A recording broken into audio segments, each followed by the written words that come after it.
Good afternoon. It's nice to see so many smiling faces here today. We are very fortunate today to have a speaker who is a native-born Californian and fourth generation. He was raised in Bakersfield, and he lives on the banks of the river. I'll have to find out why, so do I. Mr. Lemucchi is an attorney here in town. He got his Bachelor of Arts degree in 1959 and a Master's in 1960 from Stanford University. Mr. Lemucci received his Juris Doctorate legal degree from Georgetown University in 1964. He has been a practicing lawyer in Kern County for 55 years. He writes frequently on the subjects of criminal and civil justice, as well as issues with local historical interest. His first book, Luigi's, 100 Years Then and Now, was a history of his Italian grandparents, and now the 108-year-old restaurant and store they started in Bakersfield. Today, he's going to take us on a trip from Missouri to California in the 1840s. It's my pleasure to introduce Mr. Timothy Lemucci.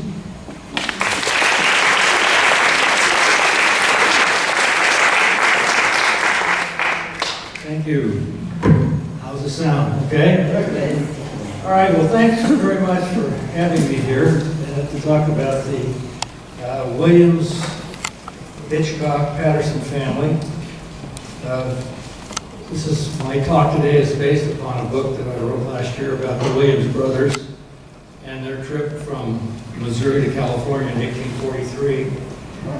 And before I start, I'd like to introduce some of the descendants of the four Williams brothers who came to California in 1843, who are still around here in Kern County today. First of all, we got Wallace Williams, who's 94.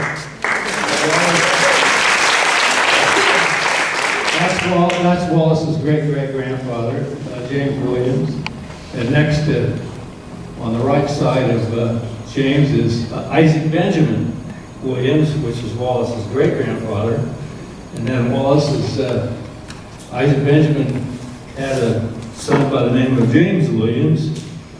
And James Williams had a son by the name of James Benjamin Williams. And James Benjamin Williams was Wallace Williams' father. So we have Wallace here, age 94, and his son Kyle Williams is sitting next to him.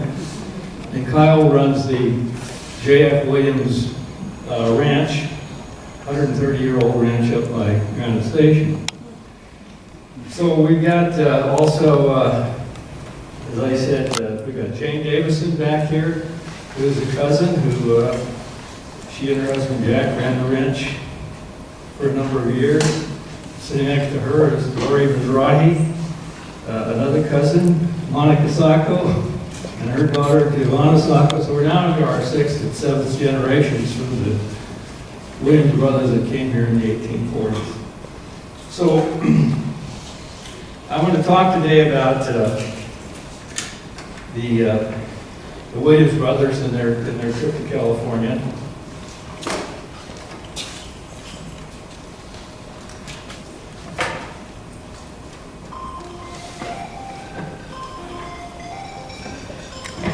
Get the glasses on here so I can see.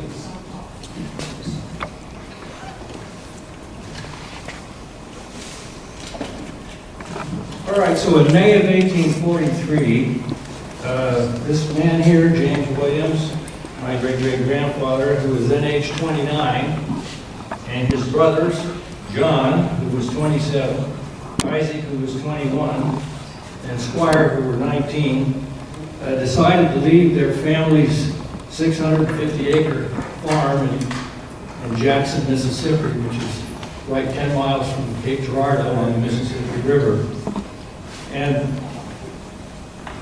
joined the Child's Walker Party, which was heading to California, leaving out of Independence, Missouri.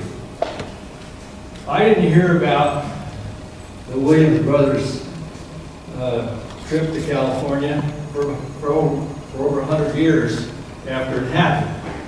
I wasn't even born then.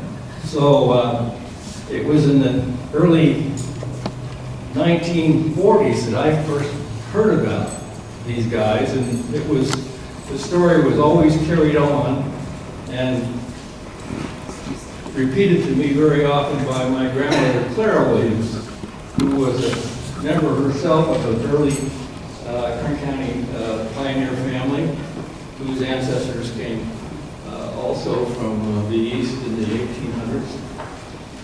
And Clara would always, she was a one-room school teacher up around Woody many years, but she would always say in her best profundo sotto voice that she could come up with, and then came the Williams brothers. James, John, Isaac, and Squire. And they rode their horses 2,000 miles across the continent of North America to Sutter's Fort in 1843, and they were chased by Indians, and they starved, but they made it. I heard that story many, many times. So the seed for the book that I wrote about the Williams brothers was planted by Clara Williams. And I always wondered, who were these guys? And why in the world would they ride their horses all across the United States? There weren't any roads. They really had no idea of where they were going. James Childs, who they traveled with, had been to California on the first wagon train trip that anyone had tried in 1841 to take wagons across the United States, and that was with the Bartleton party. And Childs was on that trip, and he did get to California in 1841 and spent 2 years there and loved it, and wrote very glowing things about California, which appeared in some of the Bancroft history books. So he went back to Missouri, and in 1843 he decided he wanted to go back to California. So he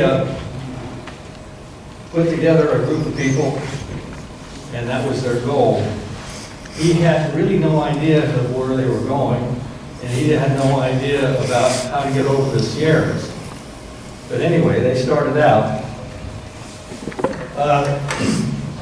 Fortunately for the Childs party, they, when they got to Fort Laramie in Wyoming, they ran into Joe Walker.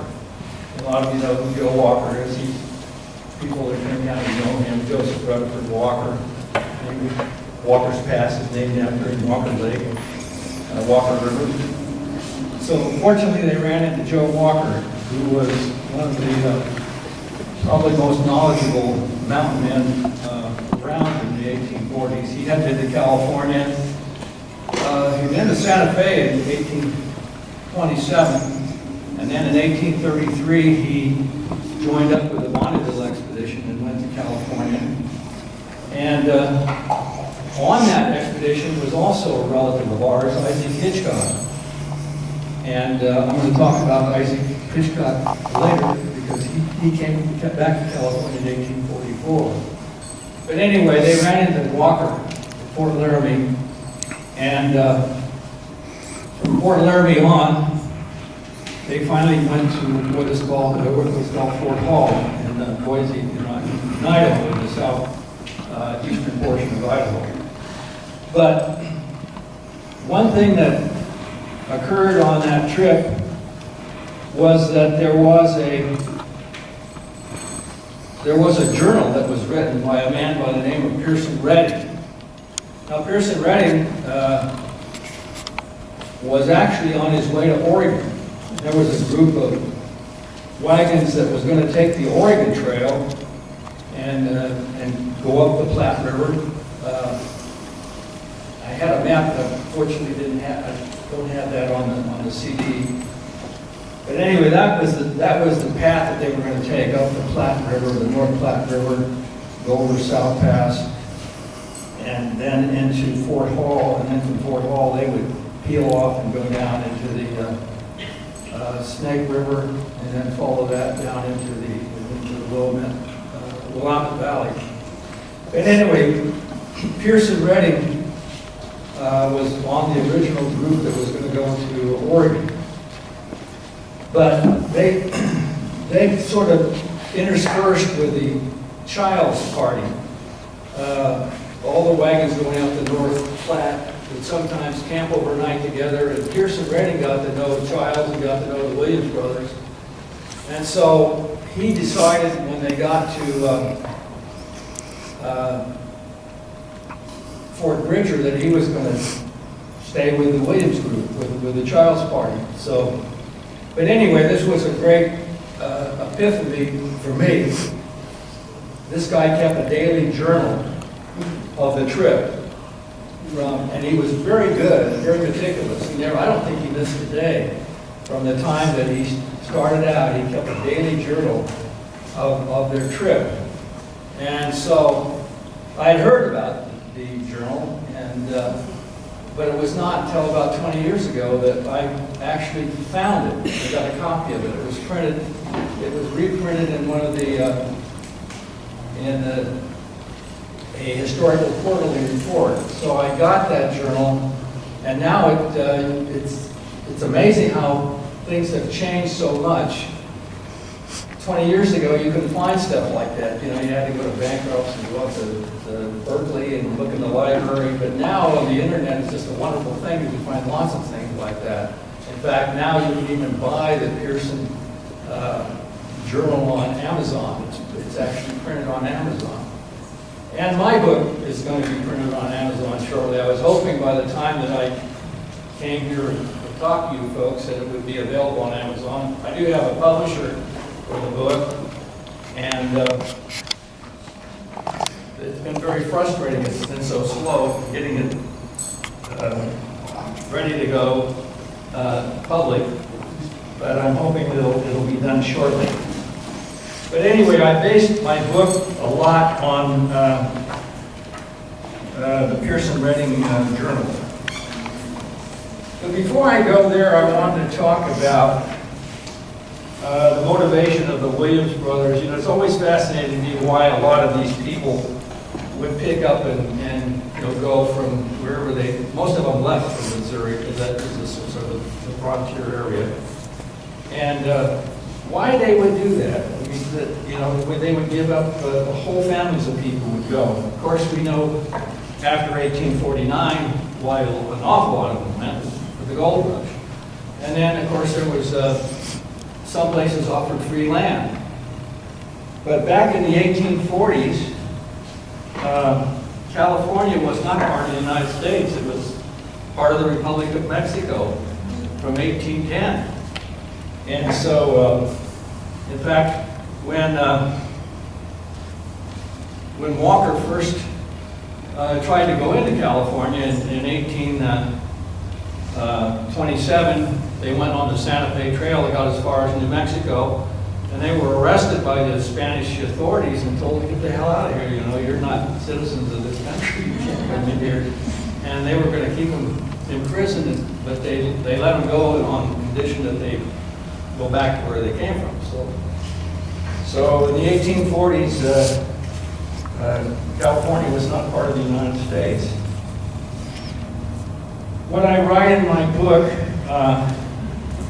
is that no one ever recorded why the Williams brothers picked up and left Missouri and went to California. So the ultimate answer probably would never be known. But during that period of time, Western Missouri had become the jumping off place for the Western movement. I write that nowhere in the United States was the Western fever more prevalent than in Western Missouri. It not only affected would-be immigrants, but local entrepreneurs who had the hopes of getting rich by supplying white immigrants. By the mid-1840s, Independence, Missouri and St. Joseph, 60 miles up the Missouri, were the port cities of the prairie oceans to the west. In these cities, the immigrants made their final preparations, attempted to dispose of superfluous belongings, and bought the supplies they would need for the 2,000-mile trip. Swarming around the pioneers were outfitters, livestock traders, itinerant blacksmiths, mechanics, wheelwrights, guidebook salesmen, and con artists of all sorts.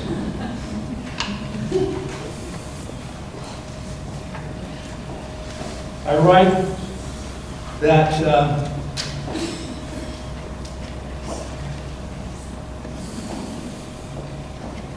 things that I thought in my historical research that was important to explain what was going on in Missouri at that time occurred in the summer of 1803.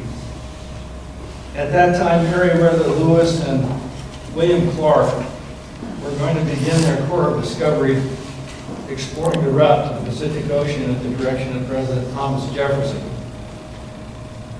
Lewis and Clark made a shakedown cruise down the Ohio River into the Mississippi and back up to St. Louis, stopping at Cape Girardeau.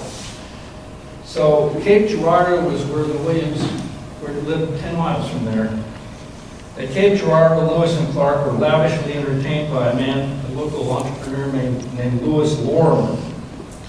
Lorimer treated Lewis and Clark to a horse race, put on a big banquet, and had all of the backwoodsmen from Missouri attend. It was quite a big event, and I read about it in some of the history of Missouri.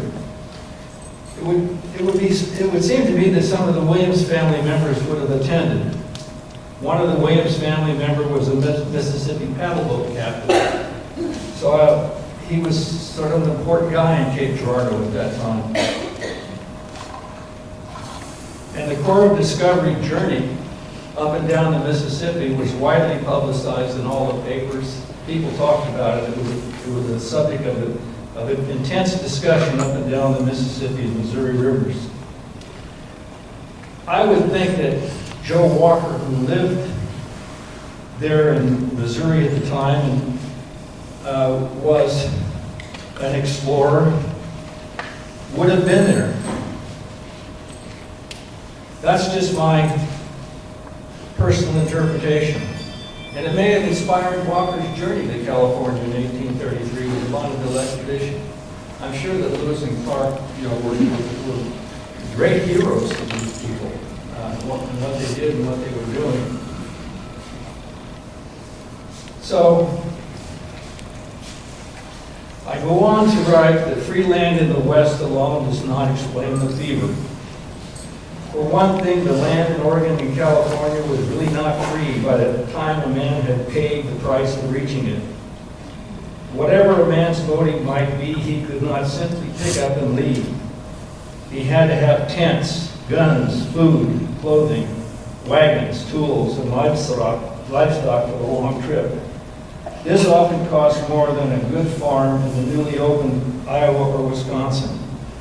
Why would these people spend substantially of effort and cash and comfort to obtain material rewards they could have found near their home?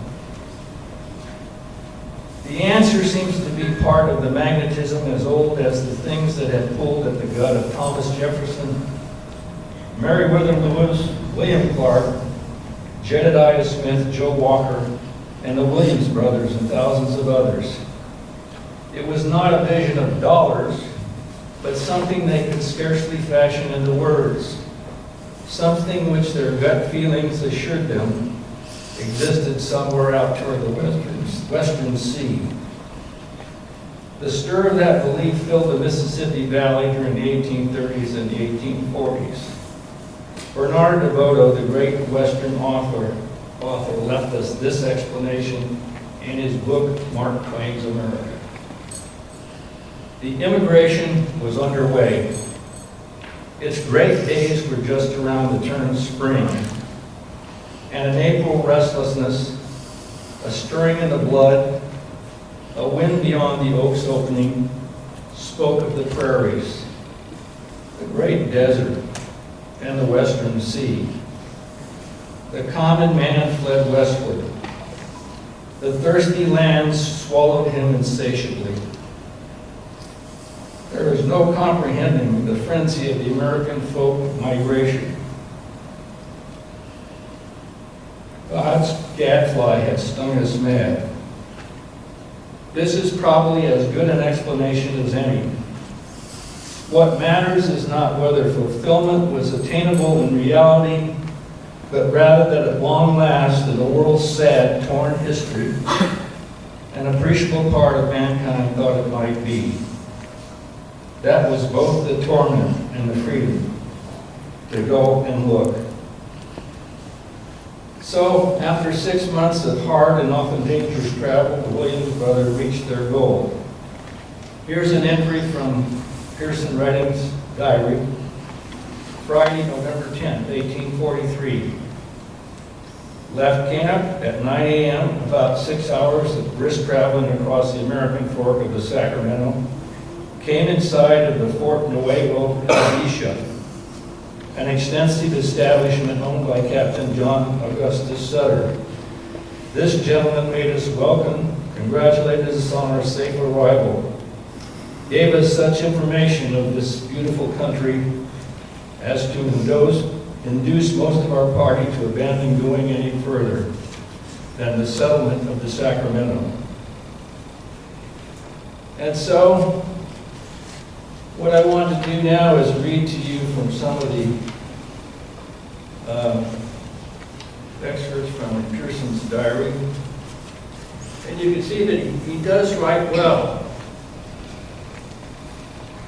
Friday, May 19th, 1843, crossed the Missouri River at Westport Landing and proceeded to the encampment of the Oregon immigrants. Found encamped here about 250 persons, expected to leave in a few days for the Columbia River. Would have left at the appointed time, the first of the month, but owing to the late spring, the grass was not sufficient for the support of the animals. In the evening, well, this is Friday, May 26, 1843, in the evening we were visited by some of the Kansas Indians, some of them fine-looking men, their heads shaved only a scalp lock, which is plated with beads. They are preparing to send out a war party against the Pawnees. The Kansas number about 3,000 souls, living in villages on the river. So I'll just skip ahead through some of these. Sunday, June 4th, 1843, made a late start. It appears impossible to leave early. Left today to Kansas and traveled over open prairie country. Mr. Dermott and myself visited this morning the upper and last villages of the Kansas and were received by some of the important characters a short distance from the lodges. Inquired for the chief. They informed us by signs that he was absent. Our curiosity leading us further into the village. They lead us before the chief's lodge where we seated ourselves on the ground. The chief's pipe of peace was brought then to us, which we smoked with about 20 men. Some of the squaws were quite pretty, and one was certainly handsome. Children of the ages of 10 to 12 were running about as naked as the day they were born. Tuesday, June 6, 1843. Took up the line of march about 8 a.m. after traveling a short distance, met a war party of Osage and Kansas Indians, 80 in number, all well mounted on fine horses. Last night experienced one of the heaviest rains I ever knew. The storm commenced at about 10 a.m. with very high winds from the northeast.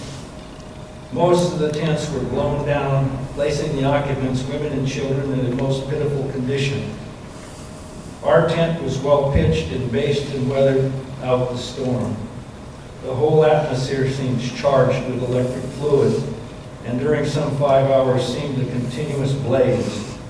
I felt much uneasiness sleeping on the back part of a tent at the foot of 6 guns with horns full of powder. June 12, 1843, Captain Grant of our mess killed a large buffalo. We made our supper and breakfast on the hump and the liver and found it most succulent. The meat resembled beef very much, both in appearance and taste. Saw some elk and deer. Found an abundance of gooseberry and currants, also some wild rye. June 17, 1843, we were visited at camp by a party of Pawnees, about 80 in number, who were returning from a successful buffalo hunt, having 100 animals loaded with dried or jerked buffalo meat. These are the best featured Indians I have seen. Tall, well-developed, muscular. Rain in the morning, clear and present in the evening, 15 miles west.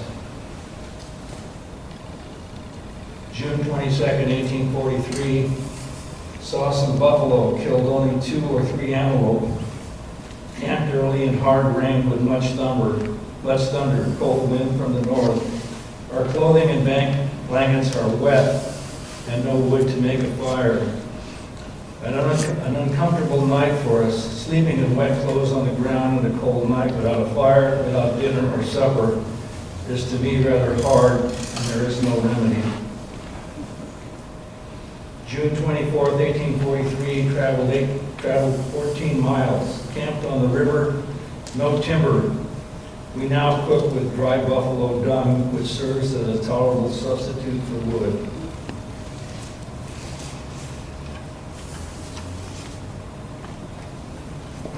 July 15th, 1843, my attention was attracted by some scaffolds erected a short distance from the fort.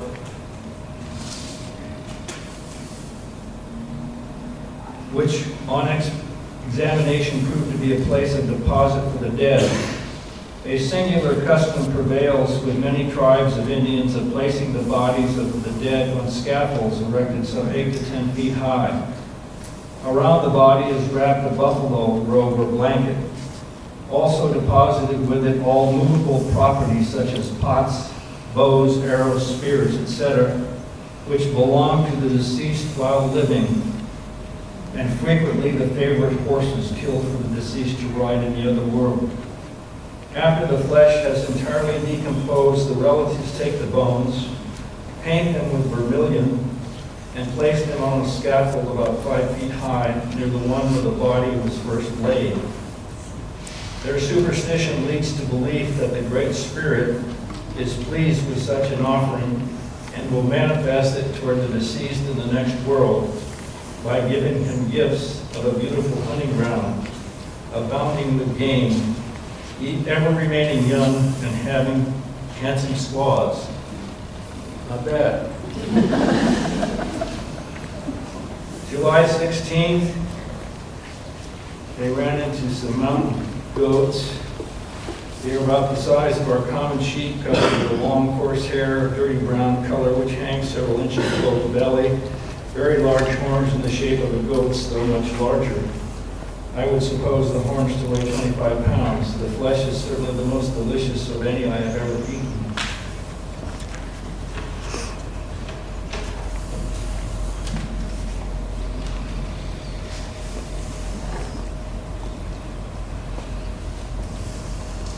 And then he writes in here that he was ill for a few days, and on July 30th, 1843, he's still in camp. Some of the hunters come in without me. I am very sick. I have taken medicine and was bled by Dr. Whitman, who cut an orifice large enough for a beaver to make his ingress. August 7th, 1843. This morning left the river, so they're talking about the Platte, having traced it nearly to its source after traveling about 8 miles in the southwest direction, crossed the dividing ridge of the waters of the Atlantic and the Pacific. Near here, heads of the North Fork of the Platte, on the east side and the west side, the tributaries of the Green, emptying into the Colorado, which discharges its waters into the Gulf of California.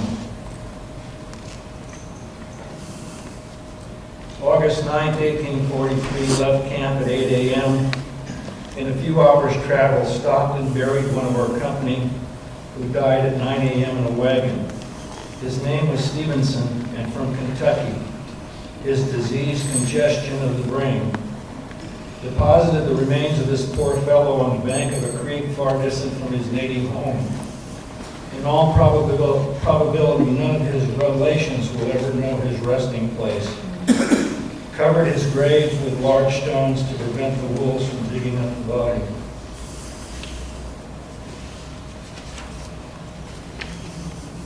August 22nd, 1843, Left camp late this morning in a few hours traveled and met with celebrated old mountain trapper Peg Leg Pete. Found him just from Fort Hall, starting out on the trapping expedition.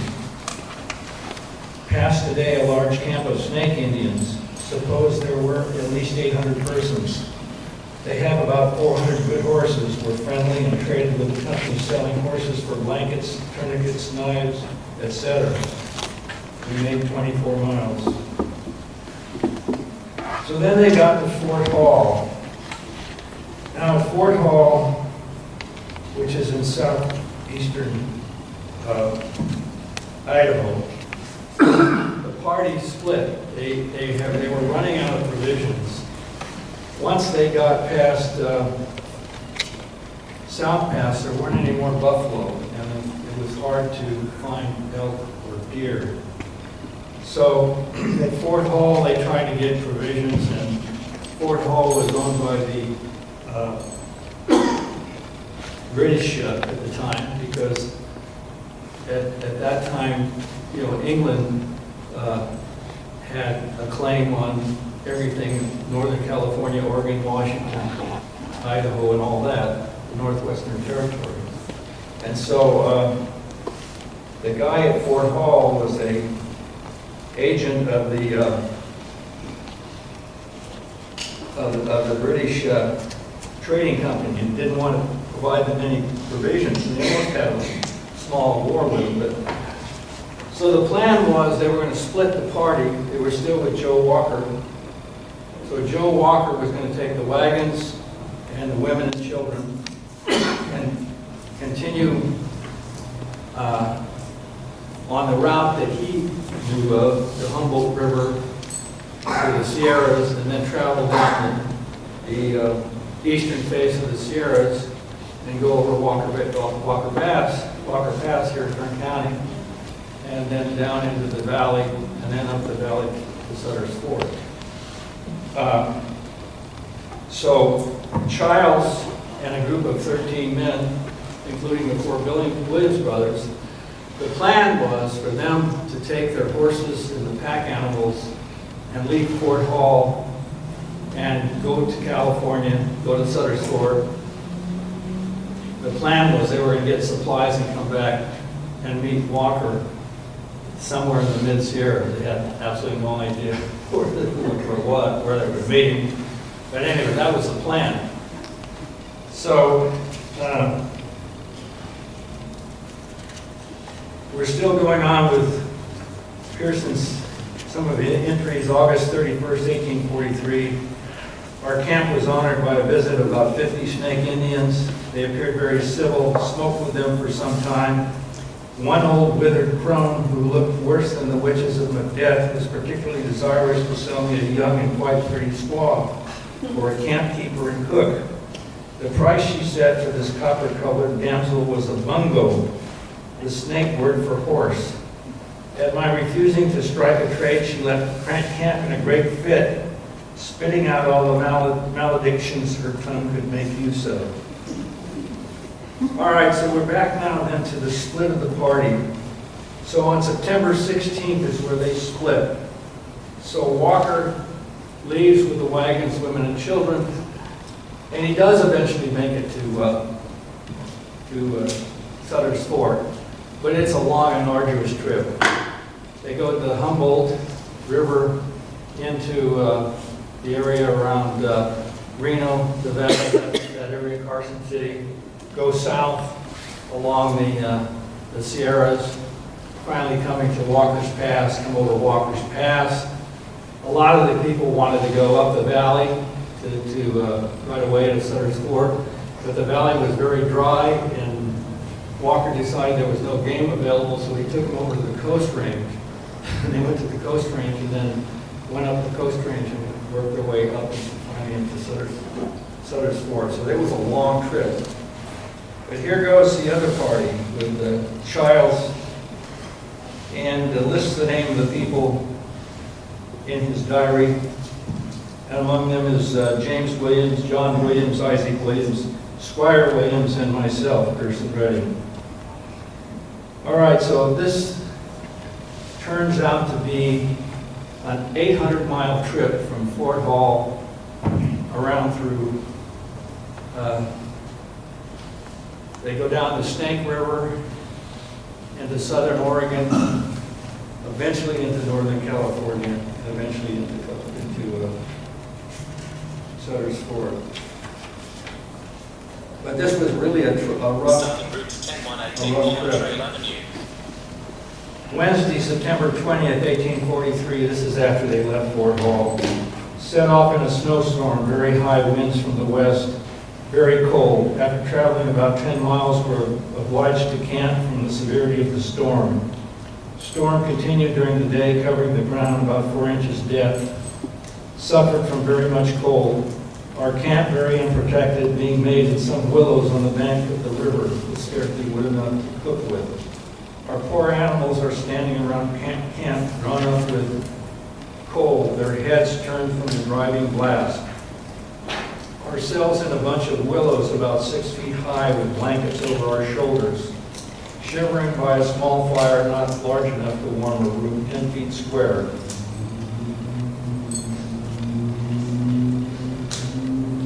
September 24th, 1843, left early and traveled at a brisk rate, reached Salmon Falls on the Lewis River, which is the Snake, where we camped.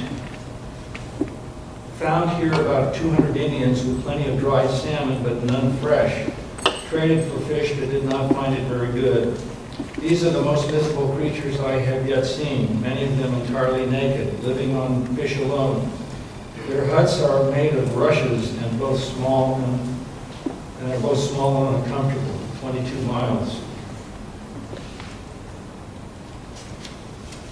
He talks about the Indians that they encountered in that part of the country, and it's quite a contrast between the Plains Indians on their horses.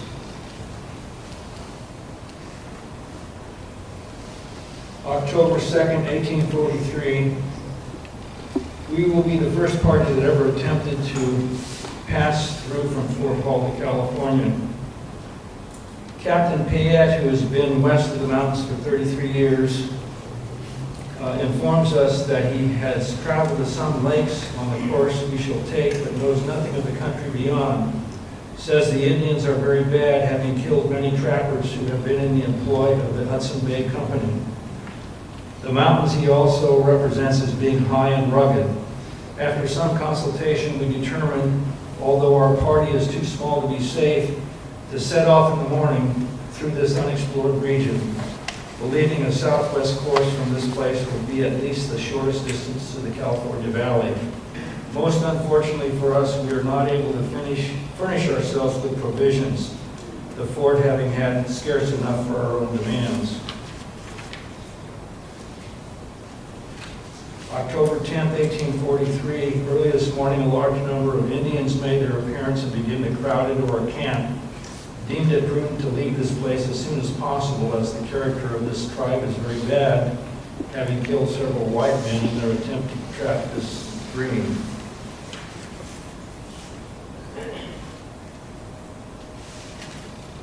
October 17th, 1843, started from camp about 8 a.m. over ranges of mountains running across our course, traveled very slow. Obliged to dismount and lead our poor and exhausted horses, who are too weak from the little solid food we have eaten for the past several days. We trudged along weary and discouraged up one mountain and down another until near night we camped at a small spring with some grass. To make our condition still more deplorable, it set in to rain with cold driving wind. Again we partook in our thin, weak soup, leaving only a sufficiency of flour and grease for one more meal.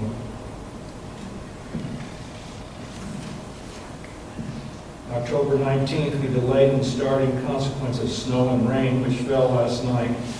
Many of our packs getting wet.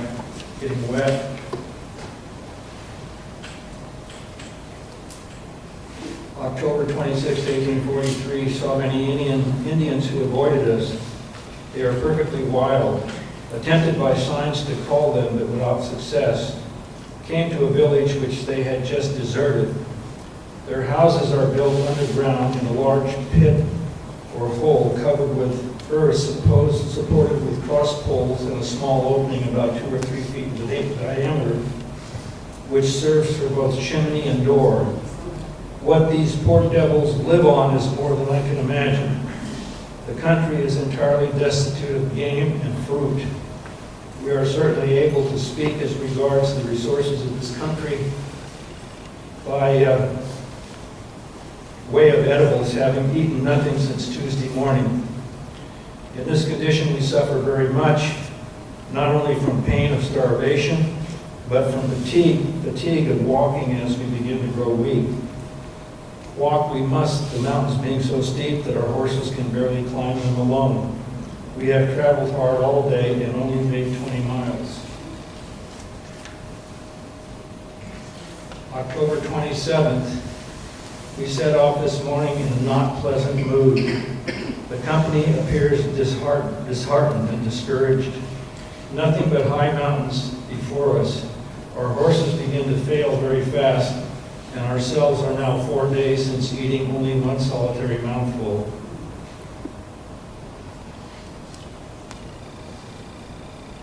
About 10 minutes after we camped, a number of Indians who had been concealed commenced with deafening yells and attacked by shooting arrows. It was then every man to his rifle. In a few rounds, we drove them across the creek where we continued to fire. October 29th. Mess was a handful of timber grease for supper, no breakfast. Men are weak from starvation.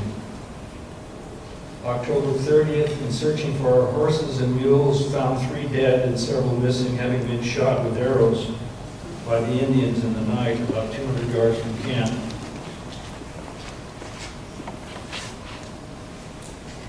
October 31st, 1843, made an early start, finding an open timber company called Tableland and making a good deal of the descent to the southwest. After traveling about 8 miles and crossing a pretty high hill, saw the valley, and were never had set upon poor worn-out travelers more gratified than we. They're now seeing the great valley. No one can imagine our feelings after traveling through a hostile country. Indians watching every movement to take advantage of the weakness of a small party and shout over our scalps. Struck the valley about 4 p.m. and camped on a small stream with good grass and a little timber. But the general appearance of the country in the valley here broken by small hills covered with a scattering growth of oak. Grass green, birds singing, appearance of spring. The weather soft and balmy.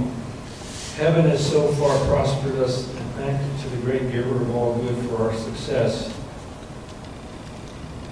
Wednesday, November 1st, 1843. Some of our men left camp early and set out for a hunt ahead of the company.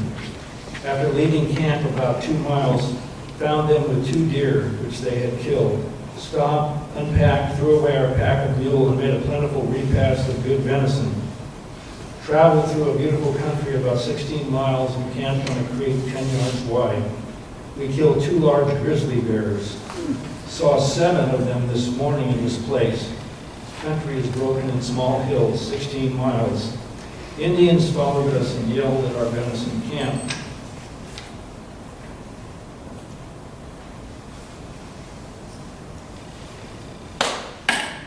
Saw many Indians. They were friendly and the first of that character that we have seen in a long time.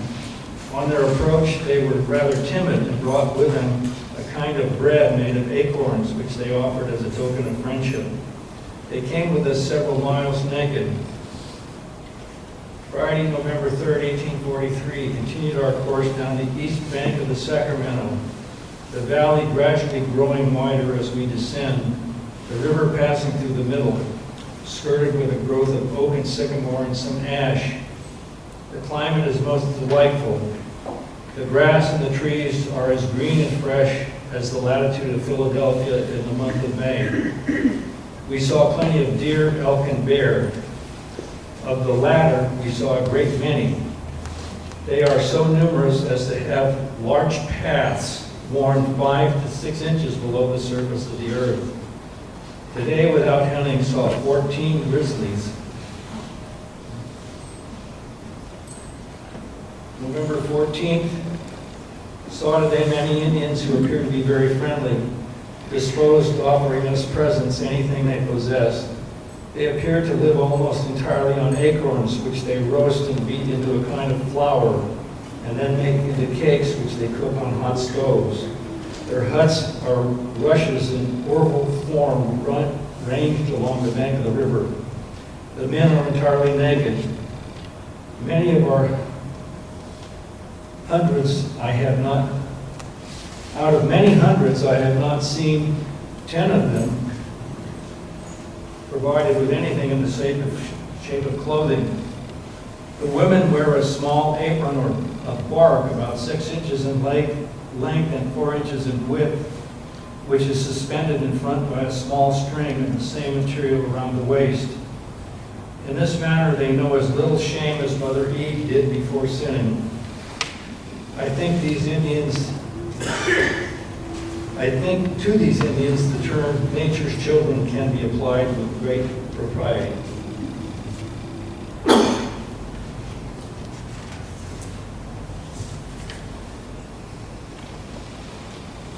November 8th, left camp at 9 a.m. in the rain. After traveling about 12 miles, saw some cattle. We knew from this welcome sight we were near the settlements on the Sacramento. All right, so November 10th, 1843, they finally make it to Sutter's Fort, New Novation. All right, so that's the... Then there was a letter that I wanted to read from you. One of the fortunate things too is I have a whole packet of letters that the family wrote back and forth. When the brothers got to California, they wrote, they had a lot of family in Missouri. Their family had lived in Missouri since 1790, and they were well established there. In fact, they had their own cemetery, and I've been back there and looked at it. It's full of letters.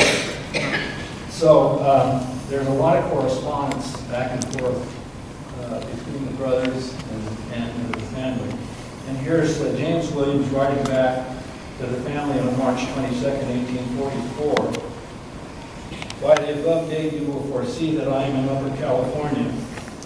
John, Isaac Squire, and myself arrived here the 10th of November last after a long, tedious trip since I saw you. John and myself are pleased with the country and expect to remain. Isaac and Squire will return to the United States in about 2 years to settle their business. John is engaged in tanning for Captain Sutter. I have sometime been busily at work at my trade, blacksmithing. This is good country for the mechanics, wages being from $3 to $4 per day. As I have before said, I am much pleased with the country. The climate is much milder than that of Missouri. During the winter, the frost is scarcely severe enough to kill the grass. Pasturage remains good throughout the year. Snow in the valleys is unknown. The soil is extremely fertile, frequently producing 60 bushels of wheat for one sown. Red clover and oats growing wild and very luxuriantly. The climate is one of the most healthful in the world. There can be no country to compare with this one for game. Elk is most abundant, frequently going in herds of 4,000 to 5,000. Black-tailed deer are very numerous. I have been lately out to a hunt and killed 70. The grizzly bear are more numerous than in any part of the Rocky Mountains. There are plenty of antelope frequently found in bands of 200 or 300. The rivers abound in fine fish. The salmon come in from the ocean and in great quantities up the Columbia River, and are equally as good as Lake Superior. In short, I cannot speak too highly of this country. Should you have an opportunity, do not fail to write me. I will improve the opportunity I have in writing a few more lines. Common labor is worth $1 per day, mechanics $3. Tanned cows and their calves sell for $15, and wild ones for $5. The cows are as good as milk as any I ever saw. Wheat is worth $1 per bushel. Flour, $6 per package. The country produces an abundance of all vegetables, superior to Missouri. Corn grows extremely well, but it is necessary to water the land, and the country affords every advantage for irrigation. A little south of this grows oranges, grapes, figs, lemons, and most fruits of tropical climates. So, the Williams brothers arrive at Sutter's Ford. Sutter puts them to work. James is a blacksmith. John is a tanner, squire. And they soon meet up with the American Consul General, and he sort of helps him along. John becomes his superintendent for his ranches in Northern California.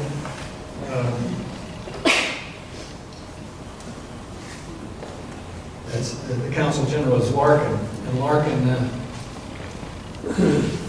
loans the initial money to James to purchase a Spanish land grant called the Rancho de la Laguna, which is about 10 miles north of Santa Cruz on the Pacific Ocean.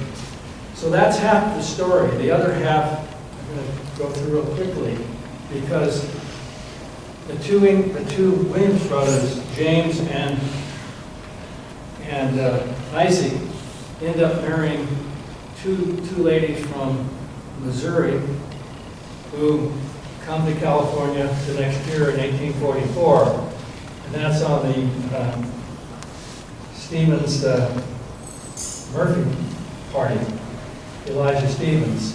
And John Codd and I worked on a project together. He found Elijah Stevens' grave here at the Union Cemetery, and we had a very nice dedication remembering Stevens, and there was a documentary that was filmed on that trip, about that trip, The Forgotten Journey. So there were, in 1844, my great-great-grandmother, Betsy Patterson, her husband had just died from malaria that had been sweeping through the Mississippi Valley. She was 34 years old at the time and had 5 kids. So the prospect for a widow of 34 years old with 5 kids in Missouri in 1844 was not really good. So she decided she was going to go to California. Her friends and relatives thought she had lost her mind. So, as the story goes, her father, Isaac Williams, who had been to California with Walker in 1833 on the Bonneville expedition, said that he's now 65 years old. He says, well, I'm not going to let my daughter and 5 young kids go to California by themselves, because he knew what it was like about the Indians, travel, the hardships. So he decides that he's going to go with them. So they get their wagon, all their belongings together. So Betsy Patterson and her 5 kids and Isaac meet up at Westport on the Mississippi, and off they go up the North Platte to California with Elijah Stevens as their guide and captain. So they had a pretty good trip all the way until they got to. This story is well told in John Stewart's California Trails history. It's written about quite a bit. They were the year before the Donner Party, but they went up the Truckee River. They found an old Indian by the name of Truckee who led them up the Truckee River to Donner Lake, and they had one heck of a time getting over the Donner Summit. And Elijah Stevens, who was an old man at the time, found a way, after they got above Donner Lake, to get the oxen up through a kind of a crevice in the cliffs. And so once they got the oxen up above this kind of cliff, they would put chains down, chain up the wagon, have the oxen pull on the wagon, have the men get below and push, and this way they just pretty much hand carried the wagons over the Honor Summit. And they were the first group in 1844 to come into California. So here's another time when the men are going to go to Sutter's Fort and get help and come back and rescue the women. Okay, so once they get over Donner Pass, they got to go down the Yuba River, and it starts snowing. So they got to camp. So the men are going to go get help and leave the women and kids there. So Betsy Patterson and her kids are all there, and a couple of guys, and they build a makeshift cabin out of basically branches. And they had an old milk cow that they slaughtered, and fortunately they kept the skins because they used those to survive. They cooked some of the skin after a while after they ran out of provisions. So they spent the winter there, and one of the women actually had childbirth, and her name was, middle name was Yuba, Helen Yuba Murphy. Was born there on the Yuba River. So the men get to Sutter's Fort, and he enlists them, and he's caught up in all kinds of things that are going on. He's caught up in the Battle of California, where Governor Alvarado and Pico are wanting to fight Governor Castro for the control of California. So he gets the men to go with him. So they spend a few months going down. It's not until later, till February, that they actually get back and rescue the women and children who were up on the Yuba River, bring them down into Sutter's Fort. Well, the Williams brothers are there. The Patterson girls arrive, Mary and Lydia, and eventually James marries Mary Patterson, and Isaac marries Lydia Patterson. So then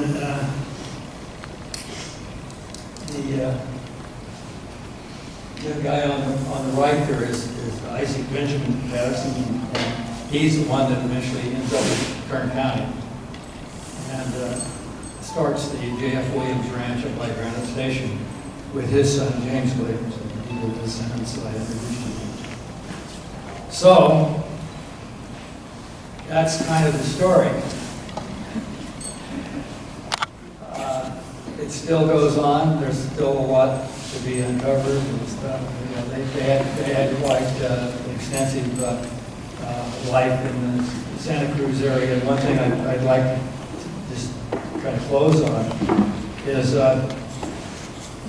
James and Isaac went, in 1849 when the gold rush came about, they went out and prospected. And I guess James did pretty well. In fact, one of the stories I read is that he actually made about $30,000 in prospecting, which was an enormous amount of money at that time. And he used some of that money to purchase that Spanish land grant, the Rancho de Laguna, north of Santa Cruz, which was a 5,000-acre Spanish land grant. It was patented, and he and Squire purchased it. And it's a beautiful piece of country. It sits on the Pacific coast and goes up to the mountain tops. There's a couple of nice creeks that run through there. It's a beautiful redwood forest. So James and Squire started a sawmill there. And then down on the coast, they had what was called Williams Landing, where they would load ships and send them the lumber that they had milled to San Francisco.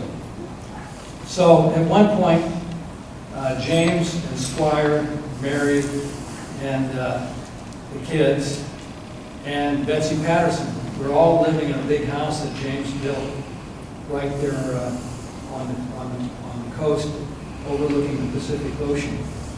So, when I go up there and look at that, it's such an incredible view looking out over that ocean at that place. I always wondered what went through the heads of these farm kids from Missouri, who followed their dream to go to the far western sea, sitting on the edge of the Pacific Ocean, what thoughts must have gone through your minds?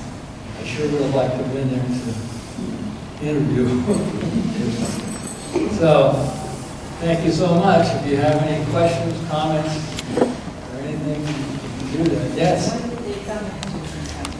They came down here. The way it went, when James died at a fairly young age, when he was around 55 years old, and he willed his two sons, the two boys you see there, Isaac, his brother. Isaac moved to just south of Santa Cruz, the Tahoe Lagoons, and he actually ran for sheriff there and didn't win, but he got a lot of votes. And he raised the two boys, and then the two boys eventually moved down. When they got older, they moved to Guadalupe, and then Isaac Benjamin married a woman by the name of Georgiana McNamee, and they came over to Kern County in the 1880s, and they eventually, Isaac Benjamin and his son James bought the G.F. Williams Ranch near the station. And then Isaac eventually moved to Orange County, where they went into the ranching business, and there's a big Williams family down in Orange County. John became the superintendent for Larkin and ran his northern ranches. And John passed away. He did leave 1 year, but he doesn't have any other years. Squire died when he went gold prospecting with James. He got some sort of a fever, in which he died. He was fairly young at his death. So, that's the story. How did you start? Pearson Ready, is that Pearson Redding, as I said, started out, he was going to go to Oregon. And then I think, he liked the Child's group of people, and so he came with them. He eventually went to Redding, California. Now, the town is not named after him. The names are spelled differently. Actually, he became a very prominent citizen in California, and he had a land grant in the Redding area. He donated a lot of the land that the present city of Redding sits on. But the name the town was named after a Southern Pacific railway agent. He was accredited with bringing the railroad through the town of Redding. So they named the town after him.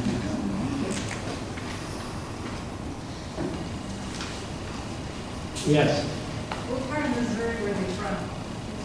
Okay, well, Jackson is the name of the community. Jackson is 10 miles from Cape Girardeau. And let's see, I want to show you some pictures here.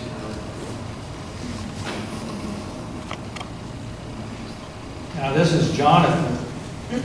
That's Jonathan there, or that was the guy to the left of the picture of James. Jonathan is a fascinating guy too. Jonathan is in the middle. That's his son. Jonathan was also raised by Isaac, and he got involved with Kit Carson's brother.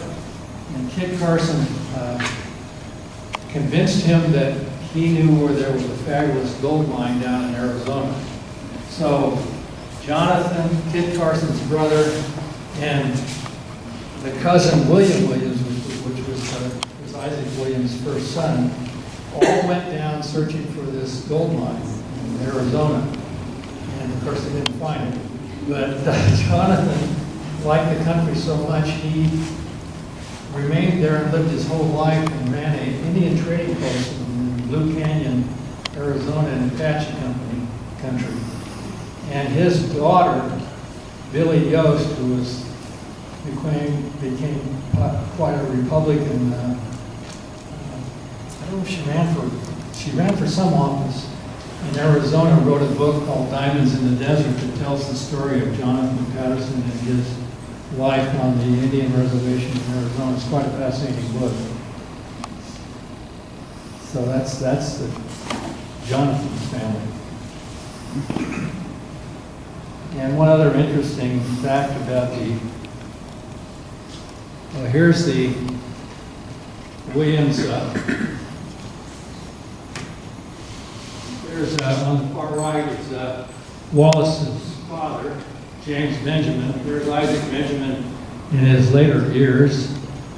And there's his son, James Floyd. Isaac Benjamin and James Floyd were the original people who started the J.F. Williams Ranch. Ingle Williams and Georgiana Williams. So that's my grandfather, James Floyd. Sir, Yeah. how did you get Lemucchi then? My mother is the daughter of the man here, James Floyd. My mother, Leah Williams, married, fell in love with Louis Lemucci at Bakersfield High in 1933. So that's how it all came about. Yeah. But here's another interesting. Now that's the original Williams Ranch house in Jackson, Missouri. And this is the Kendery Chapel, which is the first Methodist church west of the Mississippi River. And those logs are, well, that's part of the Williams house. It's now, it's not a national monument, but it's some sort of, they just had the 200-year anniversary of that chapel in September of this year. There's Betsy Patterson. She's really my hero. This is the gal with 5 kids takes a 2,000-mile trip across the United States. She is something else. There's Lydia Patterson. That's Isaac's wife, and Mary's sister. There's Isaac. Well, there's the Williams Cemetery at the end of Chapel Road, and that's in Jackson. And Jackson, as I said, is 10 miles from Cape Girardeau. Yeah. Cape Girardeau, Missouri, on the Mississippi River. That's the home of Rush Limbaugh. You know that? Yes? I think the Williams are related to the Rankins in Margaret House. I couldn't hear you. The Williams are related to the Rankins in Margaret House. Are they related to the Rankins? I think so.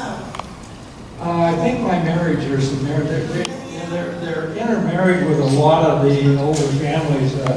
My grandmother was an Ingle, and the Ingle family, her father fought in the Mexican War and came to Kern County after the war in the 1850s.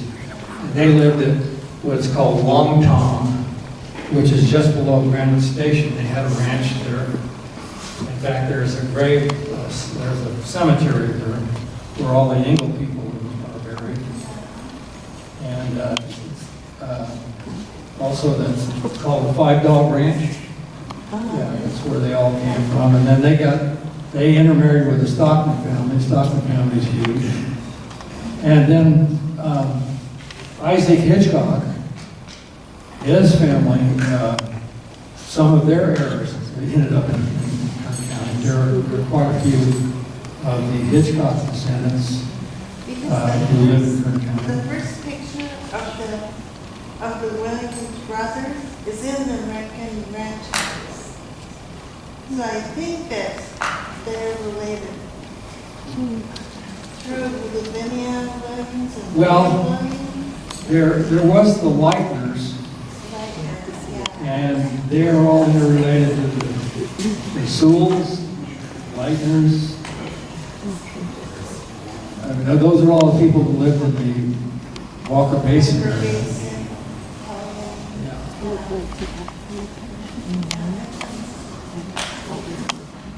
Yes, Have none. you done a family tree at all? I'm working on it. Okay. Well, actually, we do have a family. We have an extensive family tree that Isaac's family kept. They were all ranchers too, down in the Orange County, Julian area. And every year they would have a family gathering, and we would all go down and add. The thing is so huge now, you can only really carry it around by a photograph. Yes, John. Tim, where did your ethnicity of your Italian side come from? What year, when, and how did the Lemucci come from Italy to this country? Oh, my Italian grandfather came here in 1905 with his brother Dick Lemucci. So those two came over and they started the restaurant. Right. Thank you. Any other comments? But yeah. I'll just mention that there is a book on the Lemucci family and how they came over here from when they got here, right? Yeah. All the 100 years in and out.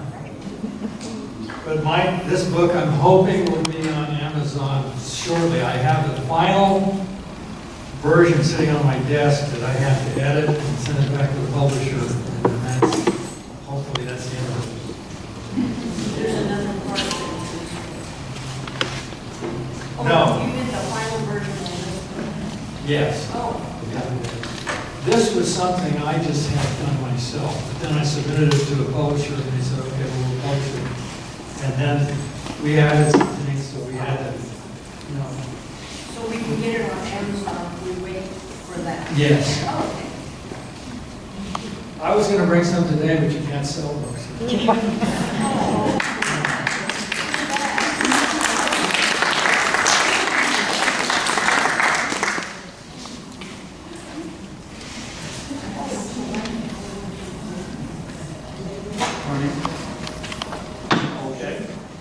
Again, thank you so very much.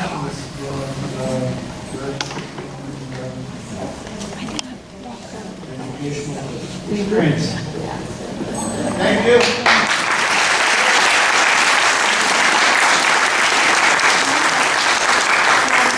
Thank you so much, Mr. Lemucci. It's really been interesting, and I enjoy the part about Wyoming because I grew up back in that country, and just a little north of Fort Laramie, there's a place called Independence Rock. Have you ever been there? Yeah. Well, Independence Rock is this huge rock that sits out in the middle of the prairie. There's nothing around it anywhere. But if you go up there, there's names carved into that rock all over. And when I was a lot younger and a lot more nimble, we used to go. And it was fascinating. I went. In the 1844 trip that my grandma was on, there was a baby born.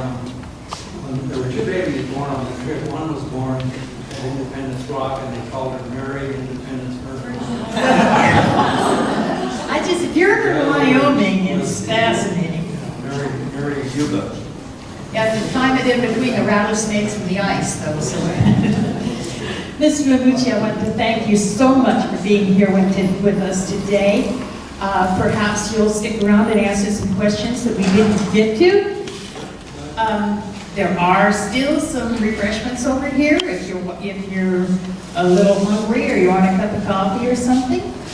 And I want to remind you that next month our meeting will be here, February 18th, and we are going to deal with the 13th through the 19th amendments with B. and Walter Slade. So we hope to see you back then. If you do not belong to the Genealogy Society, this lovely lady over here is our membership chairman, and she would be happy to enroll you. Thank you so much for being here today, and we're so glad to see such a beautiful turnout. Thank you very, very much.